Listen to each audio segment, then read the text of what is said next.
Voilà, nous sommes très heureux, professeur, de vous accueillir ici dans ce congrès, dans ces journées nationales d'études de notre association. Quand on a commencé à réfléchir au contenu de notre congrès et qu'on a commencé à prospecter des intervenants, votre nom est rapidement apparu dans le petit collectif des conseillers d'orientation psychologue, directeur de CIO de l'Académie de Rouen. Tout simplement pour différentes raisons. La première et essentielle, c'est parce que, évidemment, vous êtes ici, en Haute-Normandie, extrêmement connu, et beaucoup de nos collègues, conseillers d'orientation psychologue, ont été parmi vos étudiants. Et chacun se souvient de ces contenus que vous leur avez délivrés et qui leur ont permis de devenir les professionnels qu'ils sont.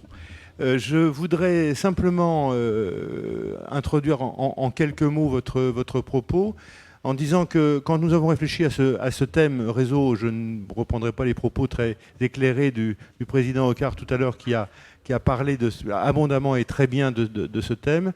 Nous avons réfléchi à ce thème de réseau parce que pour nous c'était assez naturel de le penser au niveau anthropologique, c'est-à-dire au niveau du sujet, dans ce premier niveau, qui est le premier niveau de notre argument, avant de le penser en termes institutionnels et organisationnels, ce que les CIO représentent, eux, dans leur territoire, dans leur environnement, par rapport aux relais, aux relations qu'ils entretiennent avec les différents partenaires.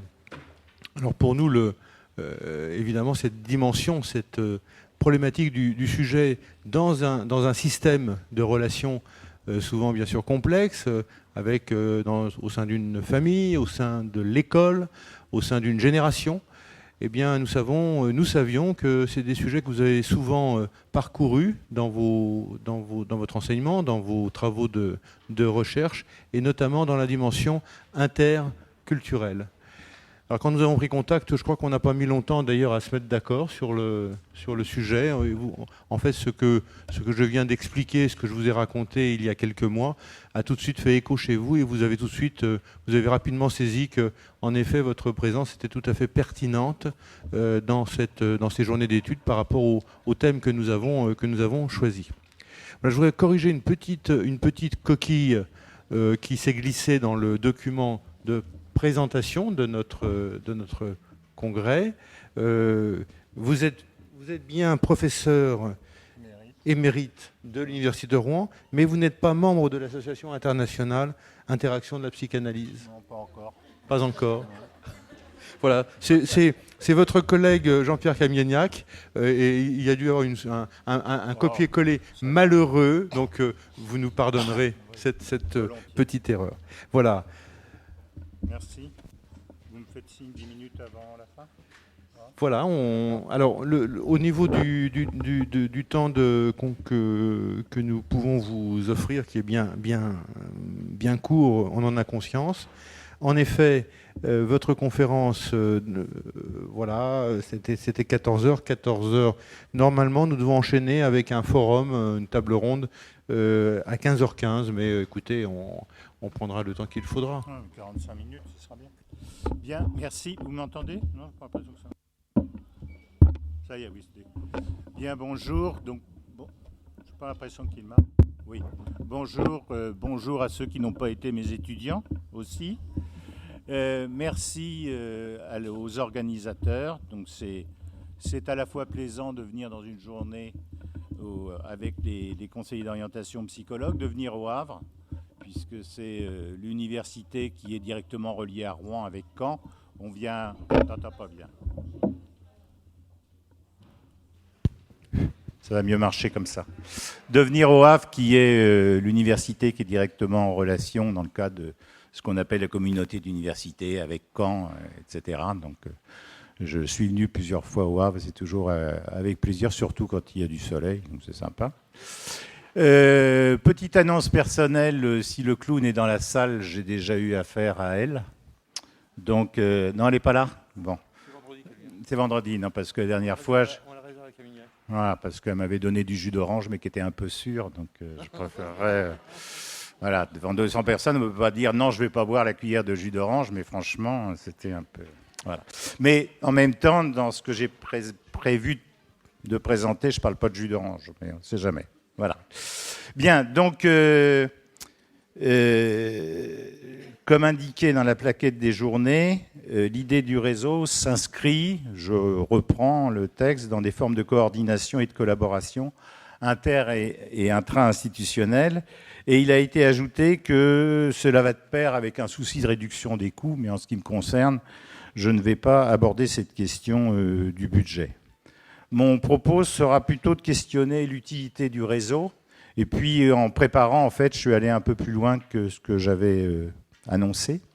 Donc d'abord, comme prévu, on abordera le réseau comme, en le considérant comme un constituant du milieu de vie de l'enfant, du milieu de développement de l'enfant, et comme ingrédient de son développement.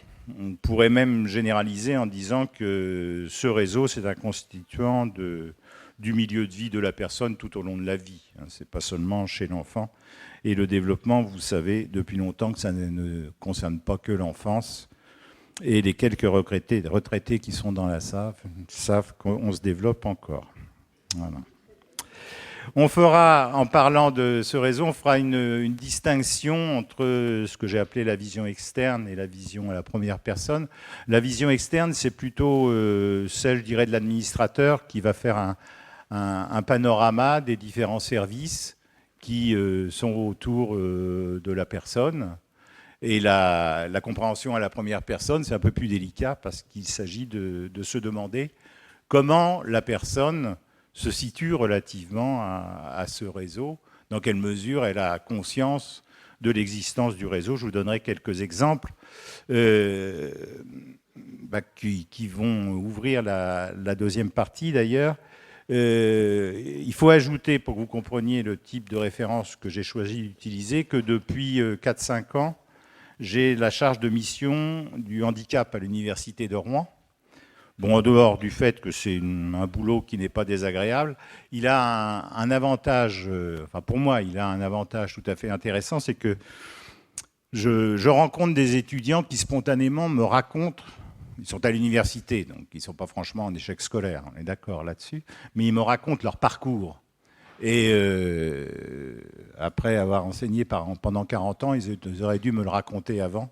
Mes cours auraient certainement été plus près de la réalité. Quand on entend un étudiant qui entre en master et qui a un long passé de troubles du langage écrit, ou un étudiant qui espère faire un doctorat mais qui est soigné pour narcolepsie, et même à la fac, on ne s'est pas inquiété de voir qu'il s'endormait brusquement au milieu d'un examen, quand même pas habituel, quoi. On pensait que c'est bon, etc. Donc je vais m'appuyer sur ces questions-là, sur les questions du handicap en fait, pour, dans le domaine de l'éducation, regarder ce qui se passe quand un élève est dans une situation exceptionnelle. J'avais marqué situation de pauvreté ou situation de handicap, j'ai choisi plutôt celle du handicap. Et de ce point de vue-là, effectivement, comme on me présentait, travaillant sur la question du handicap, on travaille aussi sur une question interculturelle, mais dans une culture donnée, quoi. C'est-à-dire qu'on n'a pas besoin d'aller chez les papous. En fait, il suffit de rester dans sa région et de se rendre compte qu'on a des cultures qui se croisent ou qui s'excluent les unes les autres quand les personnes sont en situation de handicap. Alors, dans ce cadre-là, on va faire aussi une question d'utilité du réseau, mais cette fois-ci non plus vis-à-vis des enfants, mais vis-à-vis de nous-mêmes, je pourrais dire, en défendant le réseau comme nécessaire pour définir l'identité professionnelle de chacun, c'est-à-dire se rendre compte, à propos des situations de handicap, comment le réseau nous interroge dans nos pratiques professionnelles et comment éventuellement, je vais peut-être dire des choses désagréables aussi, comment éventuellement on empêche, on a envie de travailler en réseau, mais on empêche de fonctionner ce réseau en faisant la différence entre les experts et les profanes. Et puis dans un troisième temps, je vous présenterai un travail auquel je n'ai pas participé, mais j'ai été, je ne sais plus comment on dit, relecteur, je sais plus quoi. Enfin, on m'a dit de le relire et de leur signaler les incohérences dans l'affaire. Donc c'est un travail, une étude qui va être déposée dans ces jours prochains et qui a concerné les psychologues, le travail en réseau et plus précisément les psychologues de l'enfant concernés par les situations de handicap. Voilà. Et dans ce cadre-là, ces psychologues ont eu la possibilité ou de remplir des questionnaires, ou de répondre à des entretiens, ou de discuter en focus group, etc. Et on verra qu'il y a des résultats qui sont à la fois rassurants, à la fois pour moi un petit peu étonnants, puis certains un peu inattendus. Voilà pour le menu. Alors, sur la première partie, en fait, c'était une image, sauf ce qui est autour, mais l'image centrale, c'est quelque chose qui est tout à fait courant dans les présentations en psychologie du développement et du psychologie de l'enfant, qui est devenu relativement banal, en fait, sauf que ce sont des questions qui ont été travaillées à partir de 1970 à peu près. Hein, le temps passe vite, mais jusqu'à 1970, on parlait de la question milieu et développement, mais on ne se posait pas trop la question de savoir comment on allait caractériser le milieu. C'est-à-dire qu'on disait qu'il y a un effet du milieu. Bon, tout le monde n'était pas d'accord d'ailleurs. Hein. On savait comme moi que la notion d'échec scolaire, c'est dans les années 60. Les effets du milieu, il a fallu attendre que les sociologues secouent quand même un petit peu les schémas de pensée pour bien montrer qu'il y avait des effets, les héritiers. Enfin, vous avez tous entendu parler de ça quand vous avez fait vos études ou encore aujourd'hui. Donc c'est pas très très ancien, hein, ça date d'il y a une quarantaine d'années seulement. Et puis c'est après coup, donc il y a eu un travail beaucoup plus systématique pour se demander comment pouvaient s'opérer les différences du point de vue du modèle, du milieu de vie dans lequel grandit l'enfant, et puis aussi comment on pouvait agir pour essayer de compenser des différences. Alors le modèle qui est ici, qui s'appelle éco-culturel ou écosystémique, donc c'est écrit en tout petit en bas, c'est inspiré du modèle développé par Bronfenbrenner en 1979. Vous voyez. Bon, puis après, il a eu des versions successives qui l'ont actualisé. Donc, je ne sais pas si c'est à peu près lisible, peut-être que là-haut, mieux que sur mon écran. Enfin, moi, je le sais un peu par cœur. Mais... Bon, ce modèle, il met l'enfant au milieu de la cible, ce qu'il ne faut jamais faire, on le dira tout à l'heure. Mais en tant que professionnel, il ne faut jamais mettre l'enfant au centre des réflexions. Il faut toujours mettre le projet au centre des réflexions, parce que l'enfant est autour. Bon, donc il y a l'enfant qui est au milieu de la cible et vous voyez qu'il y a différentes couleurs, jaune, vert, bleu ici, qui vont caractériser les éléments de réseau qui sont plus ou moins proximaux. Donc le premier élément, ce qu'on appelle le microsystème, l'enfant, on va prendre l'enfant, la situation la plus courante. Hein.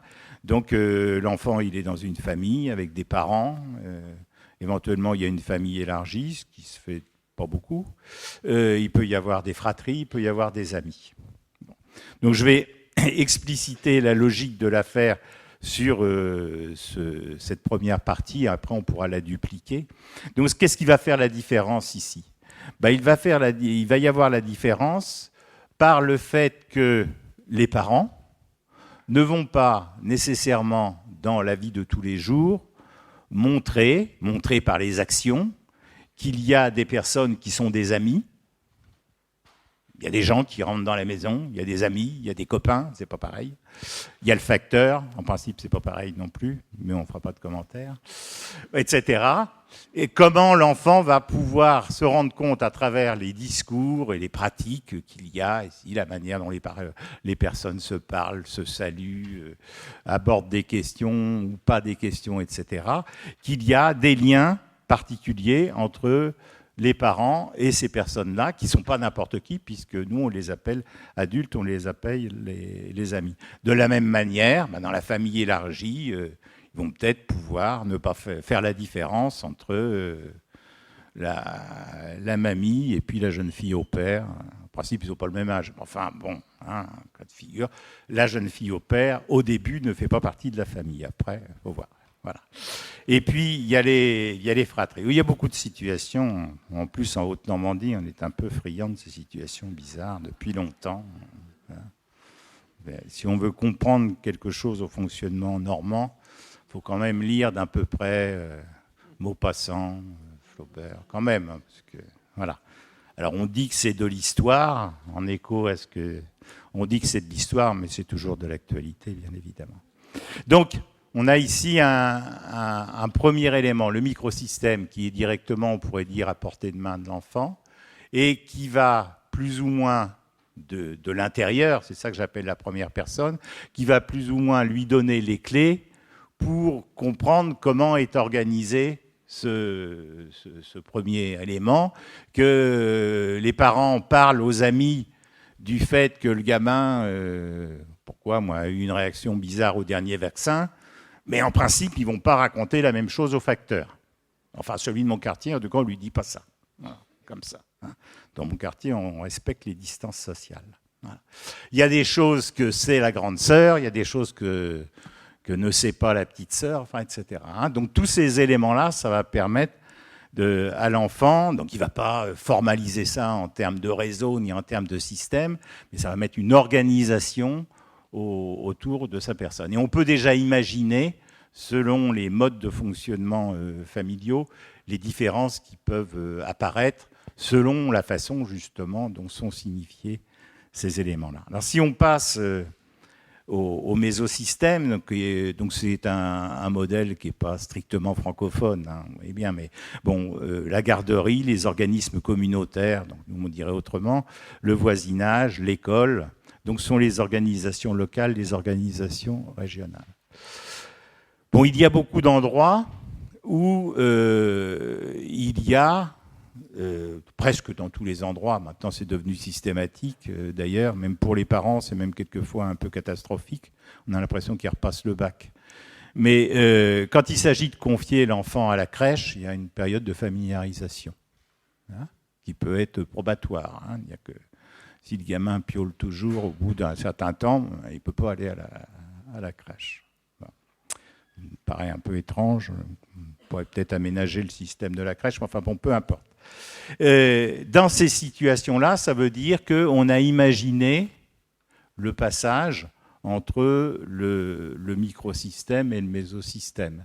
Et que si ça se passe effectivement d'une manière à peu près organisée, l'enfant a la possibilité de se rendre compte que la dame de la crèche reçoit un certain nombre de messages, un certain nombre de civilités de la part de sa maman, de la part de son papa.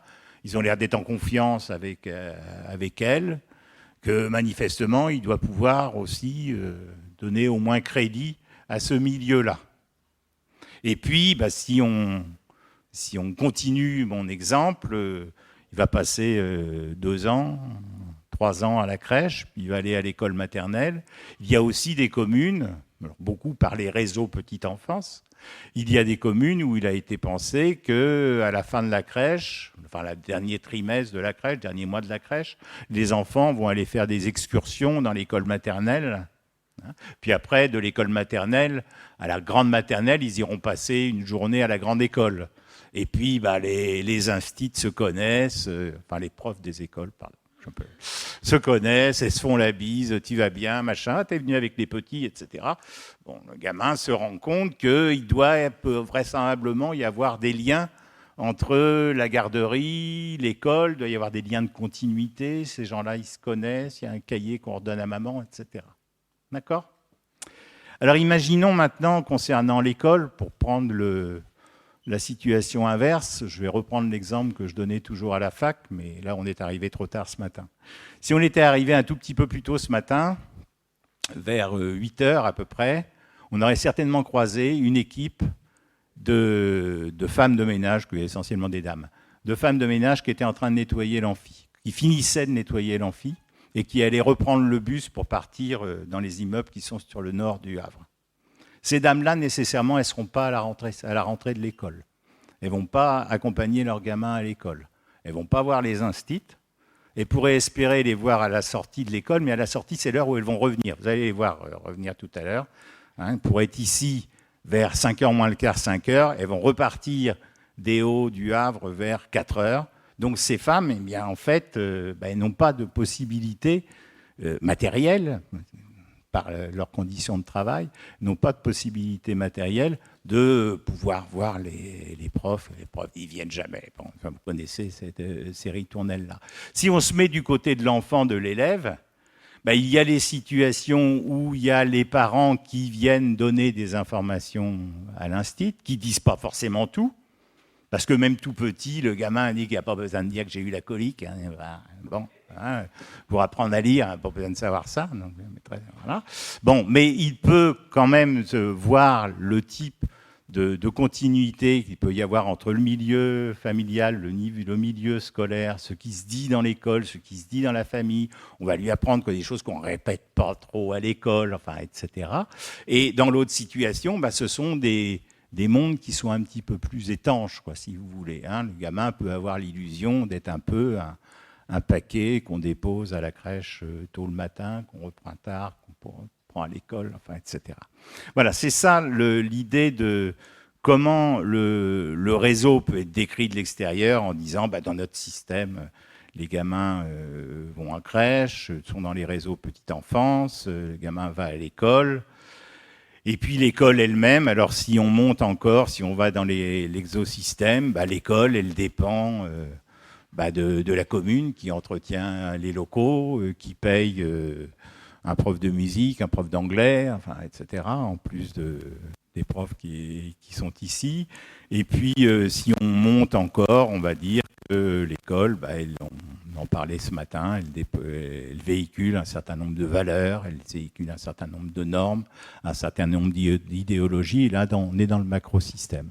Enfin, le jeu, on ne va pas le faire en entier parce que je ferai les 3/4 d'heure sur cette seule image, mais le principe, c'est toujours de se demander, en fait, en tant qu'administrateur, est-ce qu'effectivement on a bien pensé que dans notre système de vie, le gamin doit être en relation avec différents services?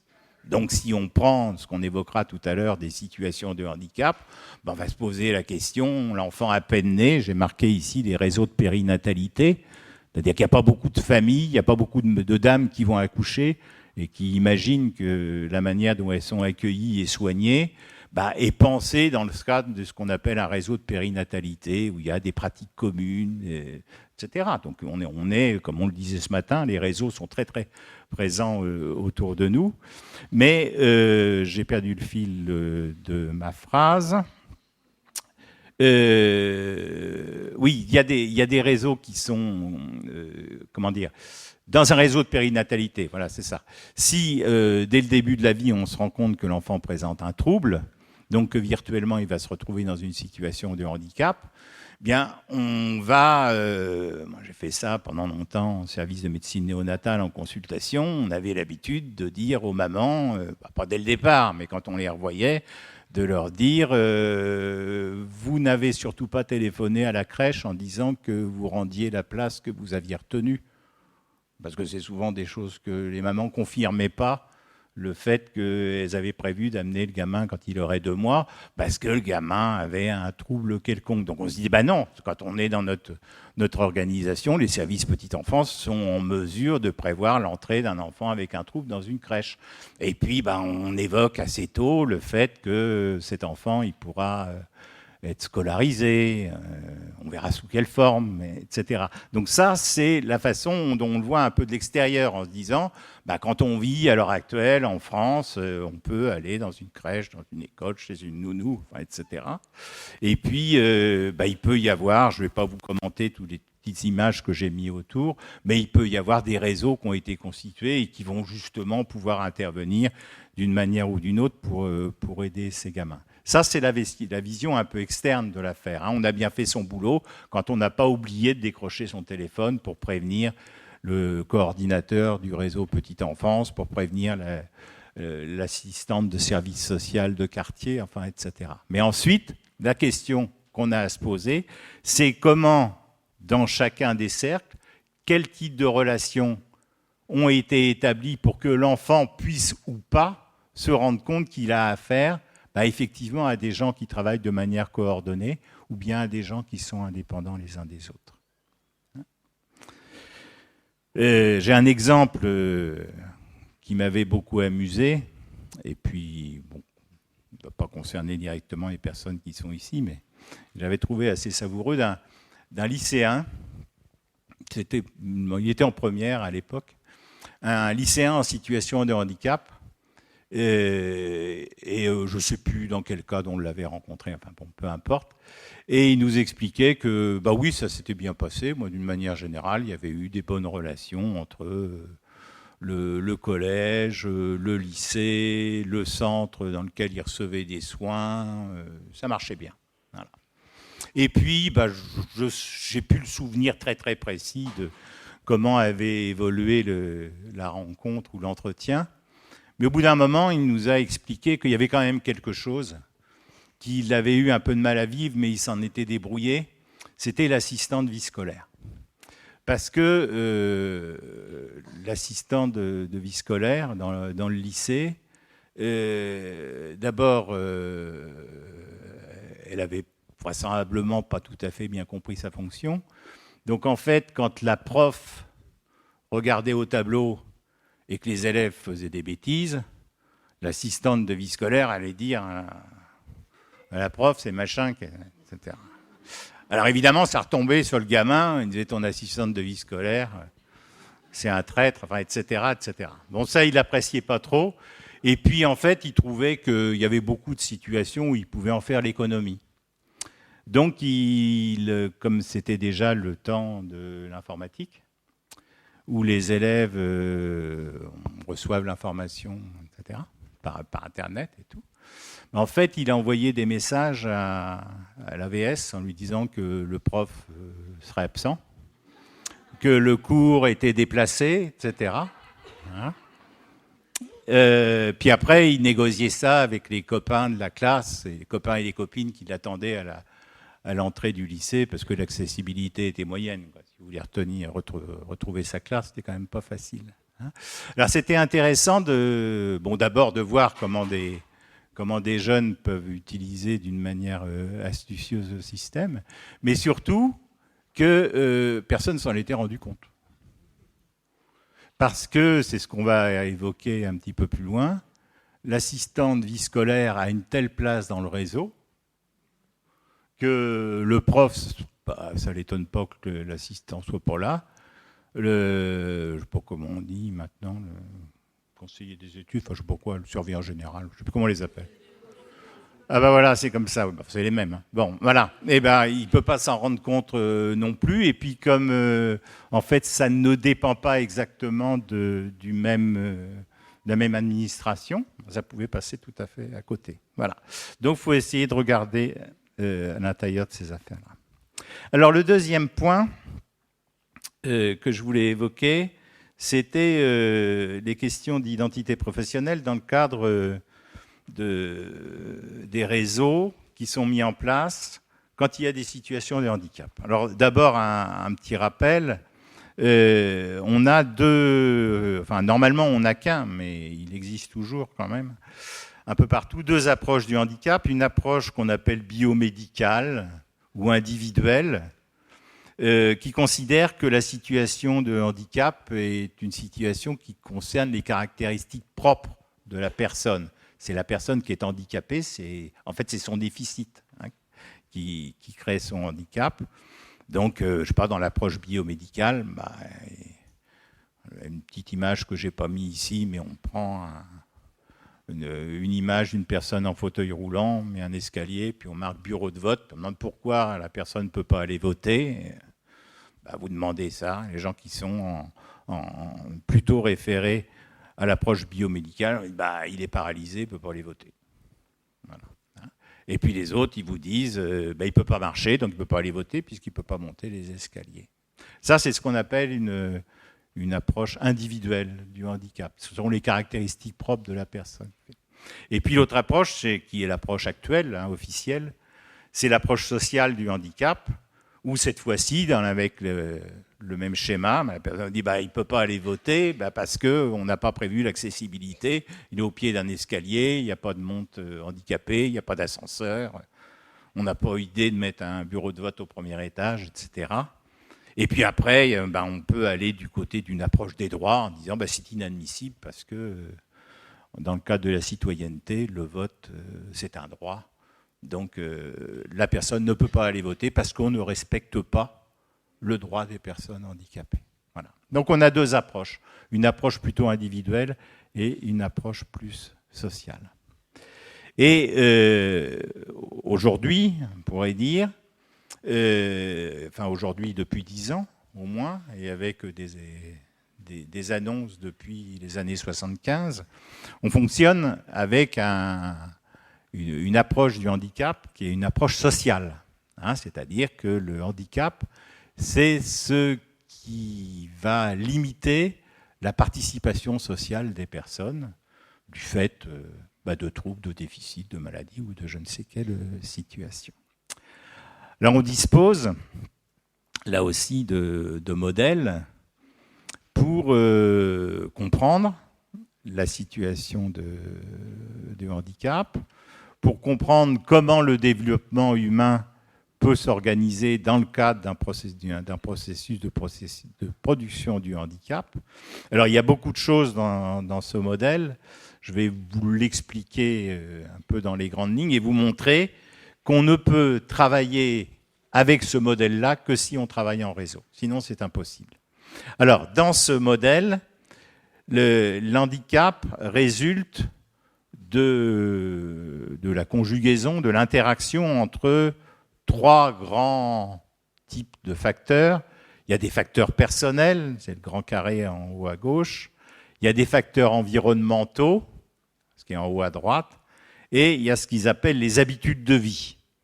Et dans les habitudes de vie, il y a les activités courantes, se laver les dents, etc. Et puis les rôles sociaux. Pour chacun des éléments, vous voyez, il a été mis un curseur où on va se poser des questions. Par exemple, du point de vue des activités courantes, on va se demander si la situation actuelle de la personne, sur un ensemble d'items, est-ce qu'elle est plus à même de faciliter sa participation sociale ou est-ce qu'elle est plus à même de bloquer sa participation sociale et on est dans une situation de handicap.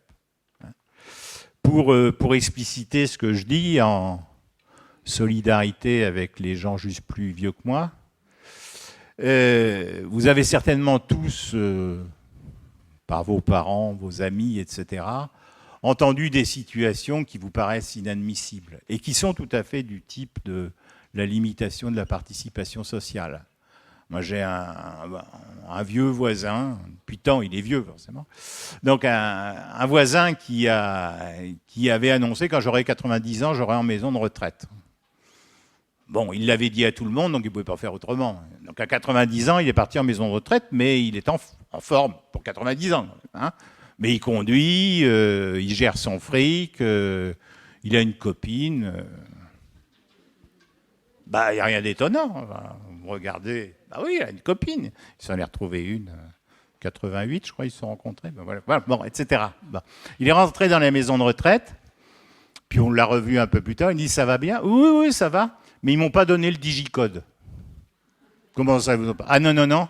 Parce que comme ça, ils sont sûrs qu'on ne va pas se balader le soir, etc. Il faut qu'on demande si on veut le digicode, le code pour rentrer le soir, si on veut aller au Cinoche ou je ne sais où. On veut rentrer, faut le dire, puis on marque sur un papier que monsieur Machin est parti voir un cinéma. Voilà. Ça, c'est ce qu'on appelle une limitation de la participation sociale dans les activités courantes. Hein ? Et je ne vous raconte pas le jour où on vous passera à l'eau gélifiée parce que vous avez eu un hoquet en buvant un verre d'eau. J'ai expliqué après à une infirmière que l'eau gélifiée, ce n'est pas pour la vie, c'est impossible. Donc, quand vous êtes dans cet état-là, vous ne pouvez plus le demander. Voilà. Alors, donc ça, ce sont les habitudes de vie. Donc, vous avez, pour chacun des éléments, il a été conçu par Fougerolas, qui est un anthropologue québécois. Il a été conçu des outils. des outils d'évaluation qui sont tout à fait faciles à trouver. Hein, c'est sur Internet, mais c'est facile à trouver. Bon, faut les adapter, hein, parce que ça a été fait pour les Québécois. Les questions sur comment vous faites quand la charrue passe le matin de bonne heure, on ne comprenait pas bien. Et bon, voilà, vous transformez un petit peu, voilà, vous remettez les mots dans le bon sens. Donc, ça permet de lister les différents aspects de la vie quotidienne. Et chose extrêmement intéressante, on est toujours sur l'idée de la troisième personne ou de la première personne. Chose extrêmement intéressante, dans la plupart des items qui sont demandés, on a une colonne où on va renseigner la satisfaction de la personne. Hein ? Donc on prend un petit exemple, on prend mon autre voisine qui reçoit des plateaux repas par la commune. J'ai beaucoup de voisines. Moi. Ah bah ouais. Voilà. Puis je sais ce qui leur arrive en plus. Mais je vis dans un réseau, moi j'ai de la chance. Voilà. Alors, elle reçoit des plateaux de la commune. Ok. Donc on est dans le parti je sais pas moi, est-ce qu'elle subvient à ses besoins, enfin, etc., etc. Bon, cette personne, elle est en mesure d'aller faire des achats et de faire sa cuisine. Elle a une fille, ça arrive, voilà. Elle a une fille qui l'a un peu harcelée, on va dire, parce que la maman, elle ne mange pas exactement ce que la fille a trouvé qu'il était utile de manger quand on a 85 ans. Ah, hein. Donc, elle en a marre. Et pour sa tranquillité, elle a décidé de passer au plateau repas. Et avec les plateaux repas, elle est satisfaite parce que sa fille est contente et lui fout la paix. D'accord ? Et on pourrait avoir exactement sur le même item quelqu'un qui reçoit des plateaux repas et qui serait complètement insatisfait.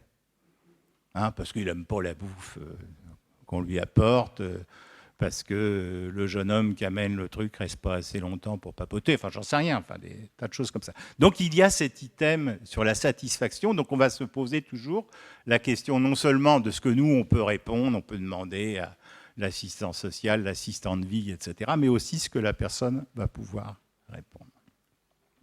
Pour pouvoir documenter sur une situation particulière, pour pouvoir documenter tous les éléments d'informations nécessaires pour définir la situation actuelle de handicap, c'est strictement impossible de travailler seul. Il faut nécessairement qu'il puisse y avoir de la coopération entre les différents professionnels, de la coopération avec la famille et de la coopération avec la personne en elle-même. C'est ce qu'on voit de mieux en mieux dans les situations les plus délicates. Hein, je suis en train de travailler encore, de travailler à la réactualisation d'une échelle d'évaluation pour les personnes polyhandicapées. Eh bien, cette échelle, elle prévoit une évaluation, une partie de l'évaluation qui est faite par le psychologue, une partie de l'évaluation qui est faite par le kiné, le médecin, etc., et une partie d'évaluation qui est faite par la famille.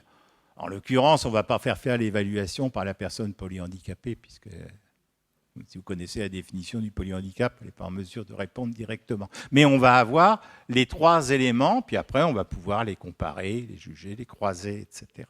Donc, on ne peut pas travailler tout seul. Alors, ces situations interrogent l'identité professionnelle. C'est le deuxième point que je voulais aborder. Alors, je m'appuie ici sur des travaux, il y a des canets, travaux de Philippe Mazereau, qui travaille sur les savoirs professionnels et qui fait cette différence entre les savoirs experts et les savoirs profanes, et différence qui m'a paru tout à fait ajustée à la question qui nous intéresse aujourd'hui. Il y a des professionnels, vous, moi et d'autres, qui faisons partie des experts, c'est-à-dire qu'on a un diplôme, une expérience professionnelle qui légitime notre expertise. À partir du moment où vous venez à une réunion, vous dites que vous êtes conseiller d'orientation psychologue, vous avez passé forcément le diplôme, on ne va pas vous demander de le présenter, mais d'emblée, vous avez une légitimité à être ici. Voilà. Là, c'est des personnes qui vont avoir un savoir expert. Et puis, dans le monde du handicap en particulier, mais pas seulement, il y a des personnes qui ont des savoirs profanes. Ben, il y a les parents. Jusqu'à aujourd'hui, on n'a pas délivré de diplôme aux parents, bien qu'on leur fait souvent passer des examens, mais on leur délivre pas de diplôme. Et puis, leur expérience ne légitime pas leurs compétences. Hein, c'est relativement récent que dans le monde de l'éducation et dans le monde de la santé, voire dans le monde social, on accorde un crédit, voire une confiance, dans les observations qui sont rapportées par les parents. On sait qu'il va souvent y avoir un peu une sur- ou une sous-évaluation, ça on le sait, mais pendant très longtemps, on ne prenait pas en considération ce qui était rapporté par les familles, tout simplement au nom du fait qu'ils disent n'importe quoi. Hein. Alors on peut le dire d'une manière plus élégante en disant qu'il y a du déni, qu'il y a tout ce qu'on voudra, si on veut, mais de toute façon considérer qu'ils disaient n'importe quoi. Alors, parmi ces gens qui ont un savoir profane, leur originalité, c'est que eux, ils ne peuvent exister que dans la mesure où ils sont reconnus dans un réseau. Je vous ai mis ici un exemple qui est tiré d'une étude qu'on vient de finir, justement, où il y avait Mazereau dans le coup. On a fait une étude sur les conditions de la coordination dans le monde médico-social. Et puis on a fait des tables rondes à partir d'une projection de film, enfin, etc. Bon, je ne vous donne pas le détail de l'affaire. Et puis il y a eu, après on a fait les verbatim, comme on dit, puis on a analysé tout ça, et puis c'est en train de finir de tourner pour faire des analyses un peu systématiques. Et vous voyez, il y avait des assistants de vie scolaire, et il y en a une personne qui dit, nous en tant qu'AVS, bon là ça va parce que je suis en CLIS, mais avant j'étais AVS individuel. Mais logiquement, normalement, on ne devait pas connaître le dossier de l'enfant. On nous donne un enfant, on est avec l'instituteur ou l'institutrice, et on n'a pas à connaître la pathologie de l'enfant. Par contre, on vous demande ce que vous faites avec. Voilà, vous avez les parents qui sont là. Bon, là, en CLIS, c'est différent, puisque là, évidemment, vous avez plusieurs enfants. Mais bon, je trouve que de ce point de vue-là, les AVS devraient connaître au moins une partie, peut-être pas la totalité, mais une partie, pour nous aider à travailler, parce que bon, on est lancé comme ça, on n'est pas forcément bien formé non plus, parce que bon, on se forme dans des formations, mais voilà. En fait, donc ce qui est... Mais voilà, tout est caché, pardon, j'oublie le plus important. Oui, c'était le plus important. On a raté les faits. Donc, en fait, ce qui est dit par cette personne, et vous avez tous connu des situations d'AVS, c'est que, en fait, elle est attendue travailler dans un réseau, puisqu'on lui demande de rendre compte à cette personne, de rendre compte de ce qu'elle fait. Elle va travailler avec des professionnels, mais les professionnels ne vont pas lui donner les moyens de travailler. Donc en fait, nous, en tant que travaillant dans un réseau, on va cliver, si vous voulez, les conditions de travail d'un certain nombre de personnes. Alors à midi, pendant le déjeuner, je discutais là avec une collègue et on parlait du secret professionnel qui peut servir comme écran de temps en temps, mais là, je crois que c'est une des situations, quoi. Hein. C'est-à-dire, on va pouvoir se draper, on pourrait dire, en disant, non, il y a secret professionnel, je ne vais pas le dire à l'AVS, d'autant plus qu'elle n'a pas de diplôme, elle n'est pas formée, elle est nulle, c'est pas possible, quoi. Voilà. Hein. Bon, par contre, tout le monde est d'accord sur le fait que les AVS devraient être formés. On est bien d'accord là-dessus, mais on ne sait pas comment. Et on peut dupliquer la même chose en ce qui concerne les parents, en fait. Hein. Donc là, j'ai pris toujours dans les tables rondes, là, un psychologue d'une table ronde de Caen. Ce que j'ai trouvé intéressant et symptomatique, et que j'ai bien connu en institution, c'est que l'équipe se réunit avant de faire le projet individuel pour se mettre d'accord. C'est moi qui ai mis en italique. Hein. Il ne faut surtout pas montrer le désaccord aux familles, ce que je trouve aberrant. J'ai toujours pensé que les familles savent très bien qu'il y a des désaccords entre le médecin, le psy ou les éducateurs et que ça ne gênerait en rien, au contraire, si on pouvait être réellement dans un travail de coordination qui accepterait que le père et la mère ne soient pas forcément d'accord, mais aussi que les éducateurs entre eux, les membres de l'équipe, ne soient pas complètement d'accord. Ça permettrait d'avancer davantage dans une réelle coordination. Alors, cette question du savoir expert et du savoir profane, c'est une question qui n'est pas simplement une figure de style académique d'un collègue universitaire brillant. Hein. C'est quelque chose de très important parce qu'on en voit les effets que moi j'appellerais pervers, parce qu'aujourd'hui, il n'y a pas les gens qui seront vexés si je le dis comme ça. Hein. Il y a un livre intéressant qui a été écrit par une sociologue qui s'appelle Mme Garcia, un livre qui s'appelle « L'école des dyslexiques ». Peut-être que vous avez eu la curiosité de lire ce bouquin. Et dans ce livre, elle explique tout à fait clairement, mais quand on le lit, on dit ah bah oui, évidemment, elle a raison, bien sûr. Hein. Elle explique comment on a essentialisé, naturalisé la dyslexie. Hein.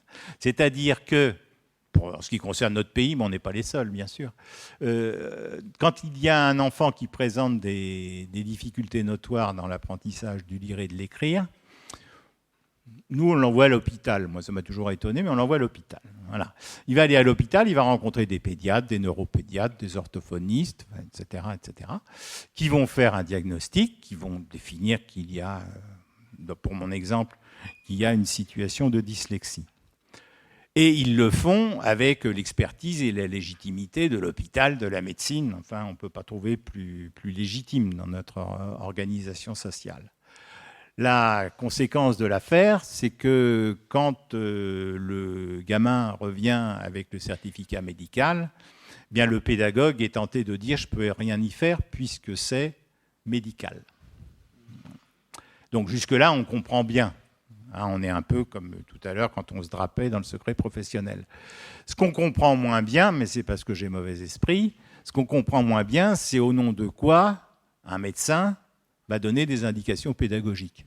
Ça, j'ai toujours eu un petit peu de mal là-dessus, hein, surtout qu'ils n'ont pas fait d'études particulières du point de vue pédagogique. Et puis, les souvenirs qu'ils ont de l'école, c'est plutôt des souvenirs où ils n'ont pas eu de difficultés majeures dans les apprentissages. Ils ne seraient pas devenus médecins, ça aurait été dans notre système. Voilà. Alors là, on a, relativement à ce qu'on disait tout à l'heure, on a des gens qui, du coup, ont une légitimité, ont une expertise dans un domaine, mais qui, du coup, vont étendre l'expertise sur tous les domaines. Voilà. Alors, ça n'empêche pas qu'il y a des médecins sympas, et tout ça, c'est pas ça que je veux dire. Hein. Un peu, mais ça veut dire, de manière générale, c'est quand même étonnant. Enfin, moi, j'ai toujours été étonné, j'arrive pas à m'en remettre, que... et les parents ne s'en remettent pas non plus, hein, d'ailleurs. Hein. C'est-à-dire, le gamin a du mal à lire, on va aller à l'hôpital. Bon, la dernière génération, là, il y en a parmi vous qui sont de la dernière génération. Mais la dernière génération, elle l'avale beaucoup mieux parce que quand le gamin baille, on va à l'hôpital. Parce que si ce n'est pas écrit sur Internet pourquoi il baille, il doit bien y avoir une raison médicale. Donc, on va à l'hôpital. Voilà.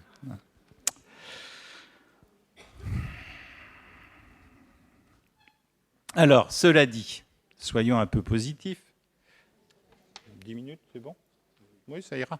Soyons un peu positifs. Donc là, des résultats qui viennent du ministère et qui nous intéressent, qui nous donnent le degré de satisfaction des parents relativement à la scolarisation de leur enfant en situation de handicap.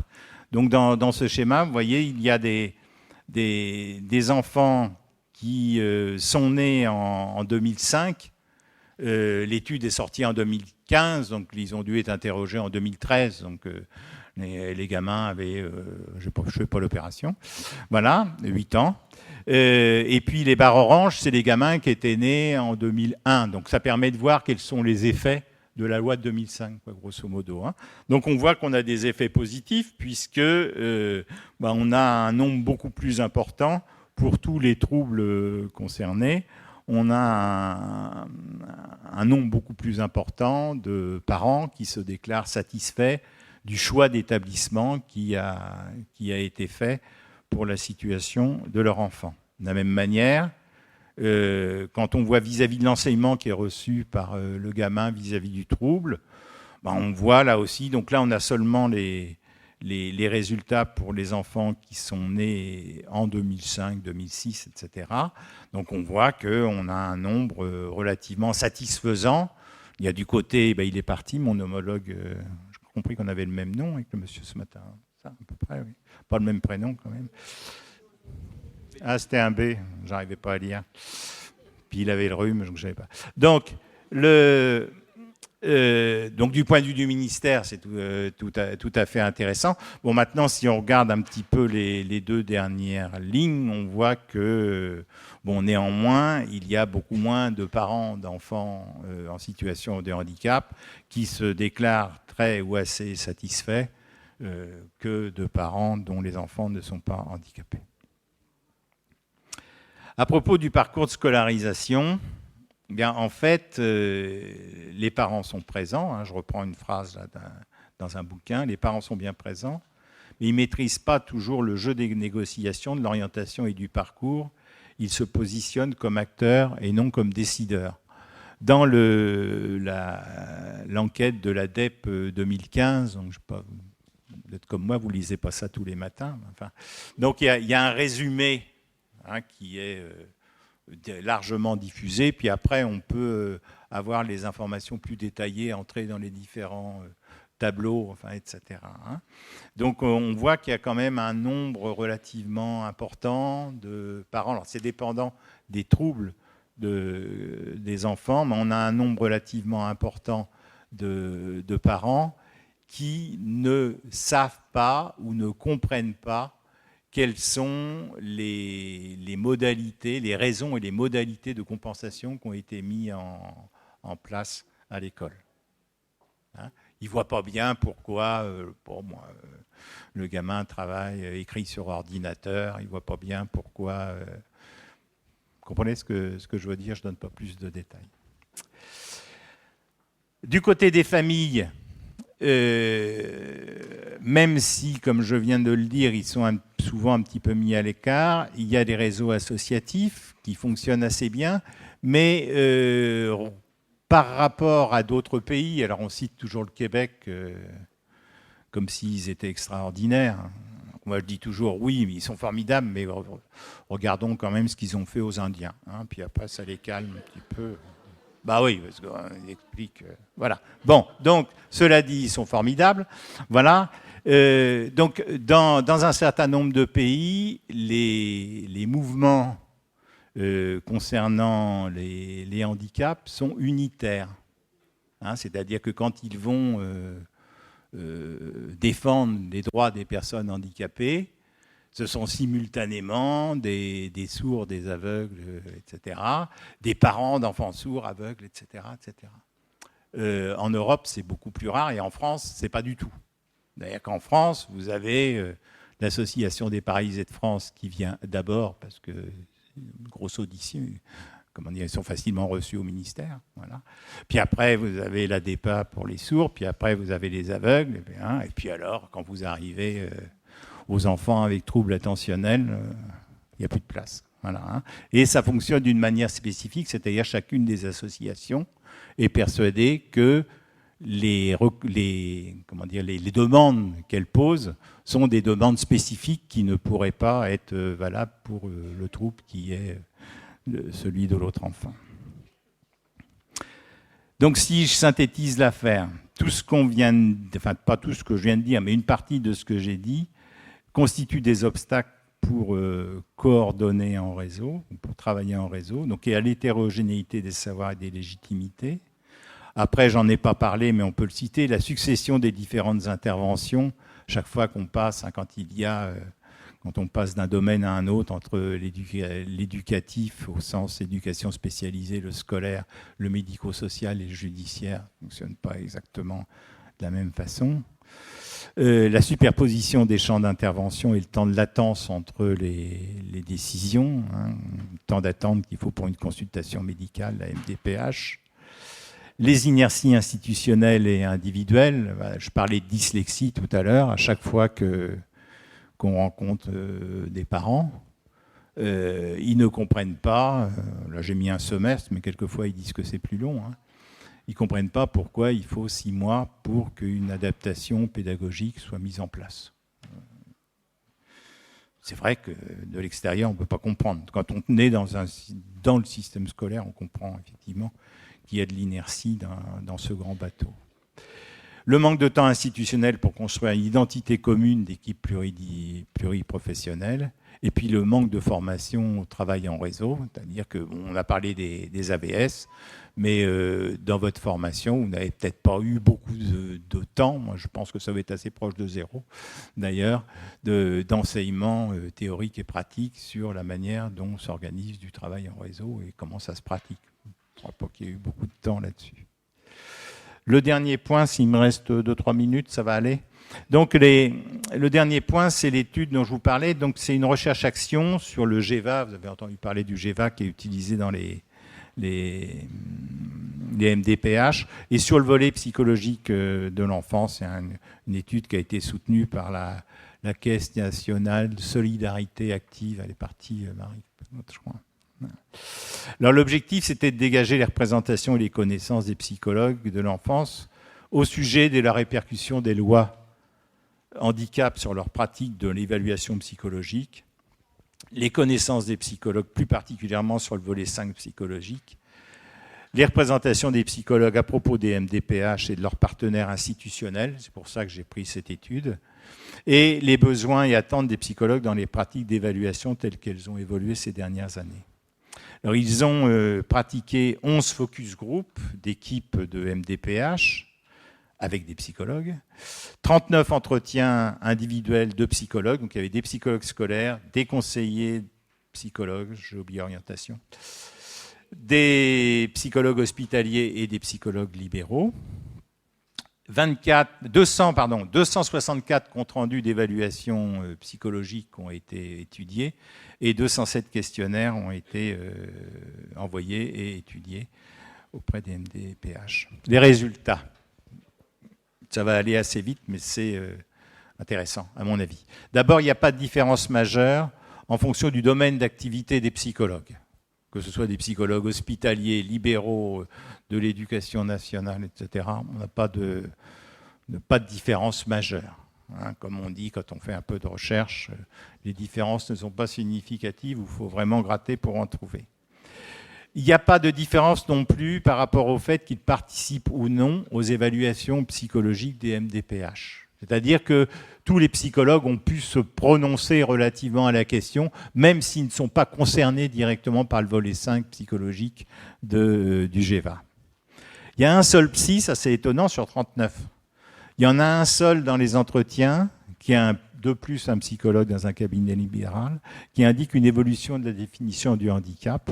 Et ça, c'est ces phrases, d'une représentation stigmatisante, le handicap acquiert, grâce à la MDPH, une nouvelle définition intéressante et ouverte. On dit que c'est toute atteinte qui limite le développement, l'autonomie de la personne. Et ça, c'est un peu étonnant, parce qu'en fait, on pouvait s'attendre à ce que les personnes aient plus intégré le modèle social.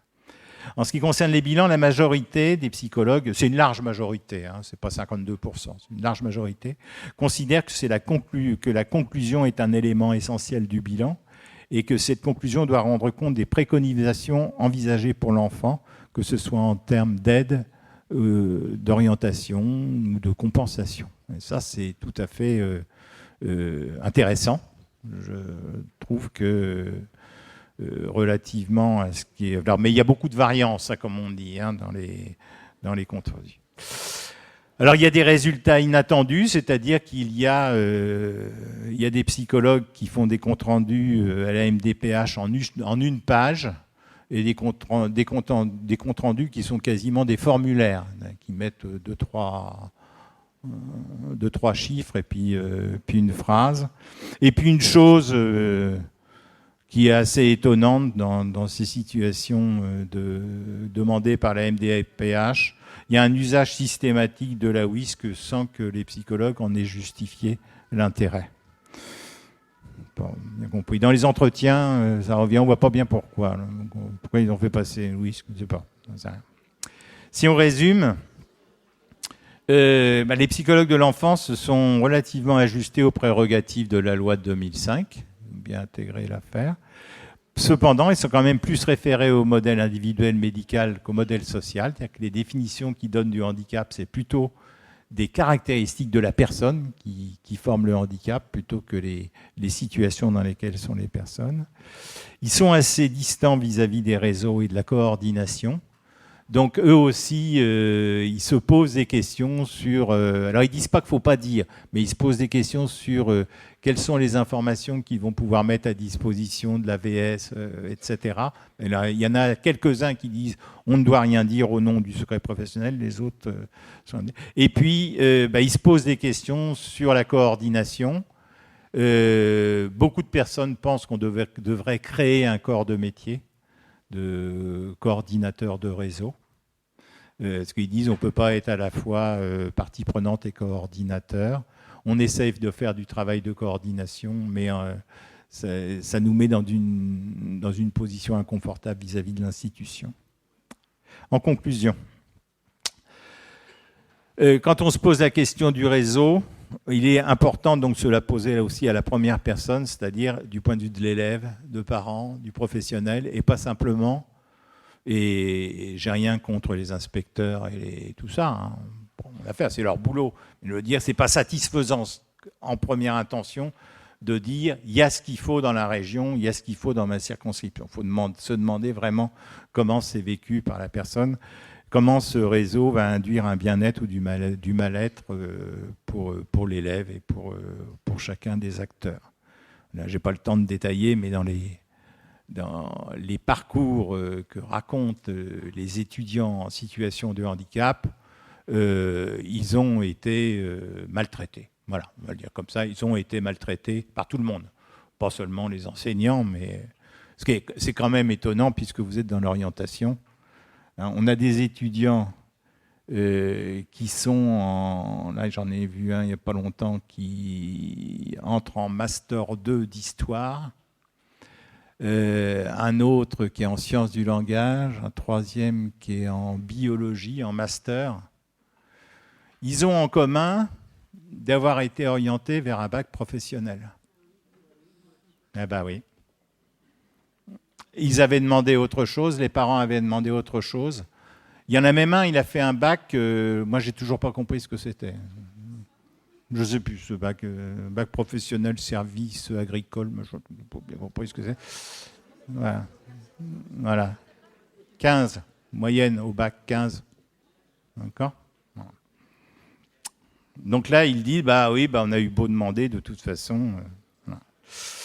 Pensez comment le réseau interroge l'identité professionnelle et comment les clivages experts profanes sont entretenus et réfléchir les pratiques de psychologues dans les interactions aux autres acteurs du réseau. Je vous remercie.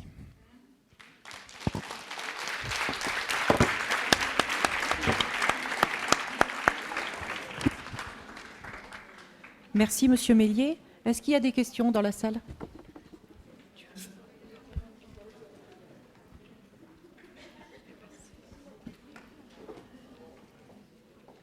Merci.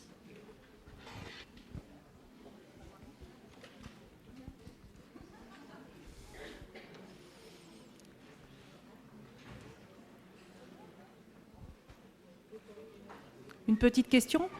Ah.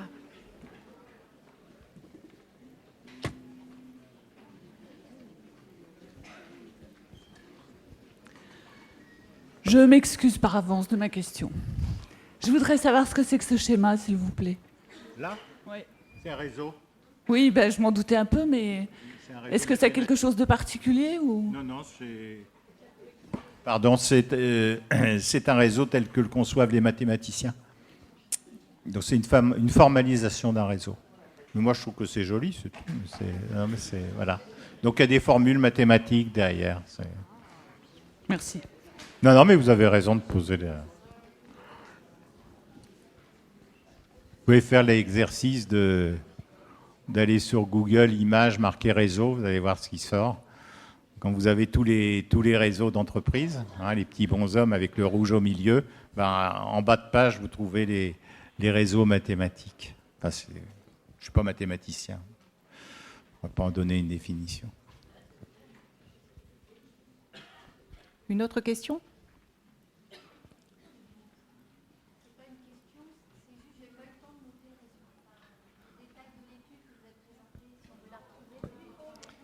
Alors, la dernière étude que j'ai présentée, hein, c'est celle sur le GEVA. Oui. Alors, le détail, on peut retrouver le titre, si vous voulez, que je ne sais pas par cœur non plus. Voilà, ça s'appelle Recherche-Action, GEVA, volet psychologique de l'enfant. Il faudra aller sur le site de la CNSA. Hein, c'est là, il sera mis en... Alors, je pense qu'il va être publié autre part, mais il sera mis en ligne sur le site de la CNSA. Comme ça, vous savez ce qu'on fait de l'argent du lundi de Pentecôte. On fait aussi des recherches avec. C'est ça que ça veut dire. Pardon ? Ça a été conduit pendant quelle période ? Sur les 4 dernières années. Ça a duré 3 ans. Ils ont 1 an pour... ils rendent là. Hein. C'est peut-être même rendu là. Moi, je l'ai eu à lire au mois de juin.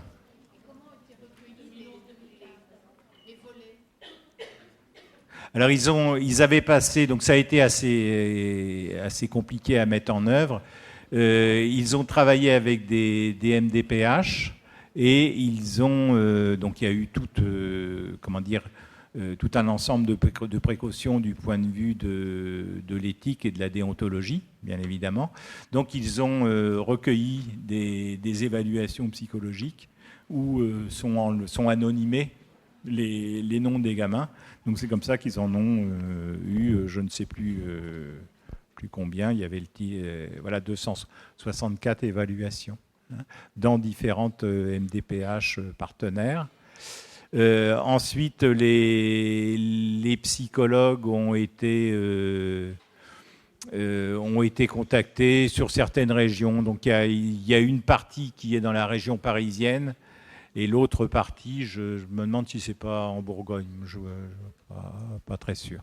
Voilà. Et ça a été fait. J'ai à peu près répondu à la question. Ouais. Non, bien sûr. Oui. Mais il y a ça, c'est ce qui est prévu dans le volet 5. Mais de toute façon, les personnes donnent les comptes rendus. Ce qu'ils ont eu, ce sont les comptes rendus. Hein, les comptes rendus in extenso. Donc il y a toute une partie sur les analyses des comptes rendus. C'est quand même assez étonnant de voir que certains ressemblent au résultat d'une analyse de sang. Il n'y a rien. Hein, voilà. Et puis d'autres sont beaucoup plus détaillés. Mais ce qui est fort intéressant, c'est qu'il y a une correspondance entre ce qui a été annoncé et ce qui a été vu. C'est-à-dire que dans les conclusions, effectivement, on trouve des conseils qui sont donnés.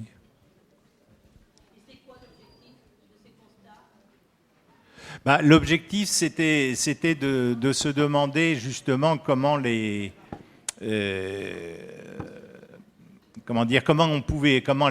MDPH pouvaient faire évoluer le fameux volet 5 psychologique qui, dans mon souvenir, il doit y avoir 3 ou 4 entrées de paragraphes qui sont prévues. Et donc, comment on pourrait le faire évoluer en même temps pour que ça réponde aux attentes des psychologues et en même temps que ça réponde aux attentes des équipes qui ont à définir les projets pour les gamins ou pour les personnes. Une dernière question ? On n'a pas l'air persuadé, dame. On vous remercie. C'est une problématique qui est dans la profession qui est très surgissante ces dernières années, le travail avec la MDPH, sans formation, sans rien. Hein. Moi, j'ai que du public handicapé. Bien sûr. Plein, les Ulysse, tout ce que vous voulez. Je suis formée à rien. Alors, c'est pas étonnant que les comptes rendus soient pas uniformes dans la profession. Non, mais d'accord, bien sûr. On sait même pas quel outil on doit utiliser pour quelle pathologie, avec quel partenaire, avec quels objectifs. Rien n'est défini. Moi, c'est ce que j'ai demandé déjà à mon inspecteur plusieurs fois. Ça prend un temps énorme, envahissant sur notre problématique professionnelle. Moi, j'ai jamais entendu parler de ça. Je veux dire, avec quels objectifs, quel retour dans le professionnel, je suis étonnée, c'est tout. Mais à moitié étonnée, on va dire. Non, mais je pense qu'il va y avoir des retombées du point de vue, effectivement, de la formation. Oui. Ça devrait revenir. Un travail de ce type qui a été financé par la Caisse nationale de solidarité active, elle se doit de renvoyer l'information vers les acteurs. Donc mais c'est à peine, je vous dis, c'est peut-être pas encore tout à fait publié, hein, mais ça devrait revenir vers vous assez rapidement. Le micro. Oui.